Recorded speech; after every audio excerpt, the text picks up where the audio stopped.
All right, Daniel, let's talk about technology. All right, John, you'll. There we go. So there's obviously a lot. We've got all this AI stuff coming out and people freaking out about it, trying to figure it out. And I just saw yesterday there was a letter signed by 1,000 different individuals, like the Elon Musk of the world, about, hey, let's slow this stuff down. It's getting a little scary, etc. But there's constant technology coming at us. It really came at us through COVID. It's still coming rapidly. I get constant offers on, hey, can you hear about our platform and all this kind of stuff. And there's an overload feel to it. And you and I talk a lot about just keep things simple, stop over complicating. But I think there's that feel for a lot of salespeople where there's some overload and they're trying to sort out what matters to them. And it's very distracting. So looking for some thoughts and some advice on dealing with all the different tech tools, how you leverage it to be more productive, but you don't get consumed by it. Yeah. This is a really tough one because in so many areas of our life, technology has improved and simplified things. Yes. Look at the washing machine as an example, right? So much simpler to do laundry today than 100 years ago. Yep. But then there's other technology which actually complicates things and is more bells and whistles, and it's really cool, but it doesn't really help us.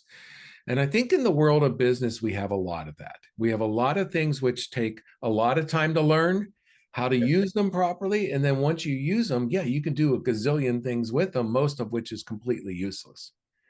So CRMs are a really good example of this. You know, before computers, of course, we had Rolodexes, and that's how we kept track of things and wrote everything on paper. And there's something to keeping a calendar on paper as well. So I understand all of that. But now we get these CRMs, and they're responsible for all of our contacts with a client or a prospect.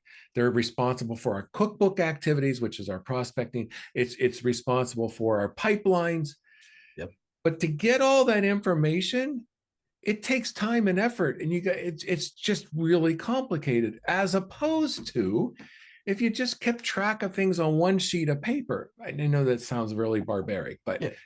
I could have at my fingertips how much money I've sold this year because it's on a piece of paper versus, oh, I got to get in my CRM, right? And it takes me 10 minutes to figure it out. So I guess the word of warning is love the bells and whistles, love all the stuff that's out there, but keep it simple.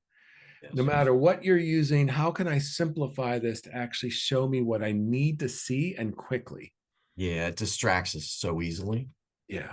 And to your point, I think it's amplified in the sales world because we love new and shiny. Yes. We just do. We gravitate. I don't know if I'd call it barbaric, but I hear you. But most salespeople are not detail oriented. At least the really good ones. Most of them are not. And then we're asking them to fill out all this information in a CRM, and it grates them. It's everything that's against who they are, and it actually it pulls them down. So some people love all that detail stuff, but sales, most people don't. Yep. And the vast majority of tech has that detail analytical element to it by nature.